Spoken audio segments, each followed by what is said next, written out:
Hey, it's a good idea. I really enjoyed your questions, though, and your perspective. Thank you. Thank you. I really appreciate it. Thank you very much. Congratulations. Thank you, brother. Many generations ago, Caesar was our leader. Apes and humans lived side by side. Impossible as that may seem. Congratulations for this great story. Now everything that we know it's gone and we are facing a new era. How do you feel about being part of this new era, this extraordinary legacy? It's an honor. It's an extraordinary honor.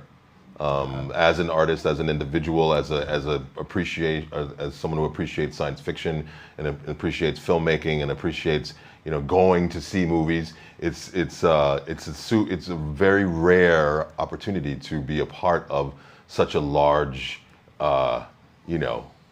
franchise. To be a part of cinematic history. It's an honor. It's an honor. It's a big part of.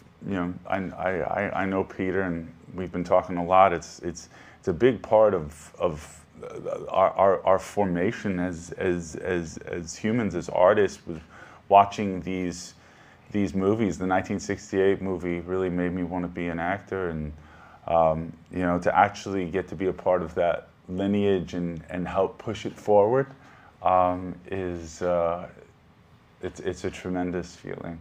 Tremendous feeling.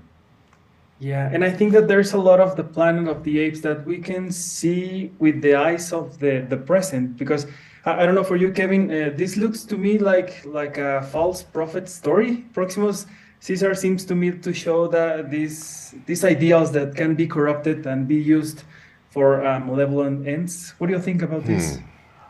Well, I think that it all comes down to your interpretation. If that's what you see, then that's fantastic, because that's your interpretation. It's certainly not what I set out to play. I didn't set out to lie to you. I believe that he is very well studied in human history and has seen what humanity has done, not only to the earth but to themselves, over and over and over again for thousands upon thousands of years. Humanity never seems to learn that instead of killing each other over the differences of opinion, that we should just listen and evolve together. But they never figured it out. They never did. So Proximus is like, if we allow humans to get a hold of this information, God forbid they start growing consciousness again, we're in trouble. We're going to end up back in cages. So, false prophet to some, but then fierce leader to many who want to be led into a future where apedom is the apex creature on the planet. So depends what side you're coming from. So you're more of a Raka guy, obviously, then. Yeah. You seem like more of a Raka guy. Well, if you're an ape, you might end up back in a cage. That's all I'm saying. Yeah, well, That's for all I'm me, saying. Raka is the wise mind that you want to, with you, your whole life. Peter, there's so much to learn from him. Mm-hmm. I think he speaks to us about many elemental things of today: compassion, courage, thinking about the future instead of what's already happened. What do you think about this? I think that my philosophy holds space for the reaction that I understand why Proximus feels the way he does. I don't agree with it, because I think that ultimate power corrupts, and we see that the ultimate power of human beings landed them where they are. And I think if the notion of what Caesar said, the simple notions of ape shall not kill ape, apes together strong, humans and apes live side by side. And if you just break that down, and what that means is that it allows for opposing viewpoints. It allows for, what it makes for is for debate and for discussion about how we achieve the greater good for all. Because I think that the lesson in the fall of human beings is that their own hubris brought them down. And if we mimic what they did, eventually apes will fall too. And what Caesar was trying to illustrate by being the first elder and understanding humans more than anybody, being raised by humans, is that we need to learn from their mistakes and raise them up and raise us all up together. And his philosophy, as I said, has room for doubt and disbelief. That's and what I think is the greatness of this story, the narrative, is that, you know, where does the truth lie between these two vastly different interpretations? Maybe the truth lies somewhere in the middle. And Noah has the opportunity to find his way through these two giant characters who are very passionate about their beliefs.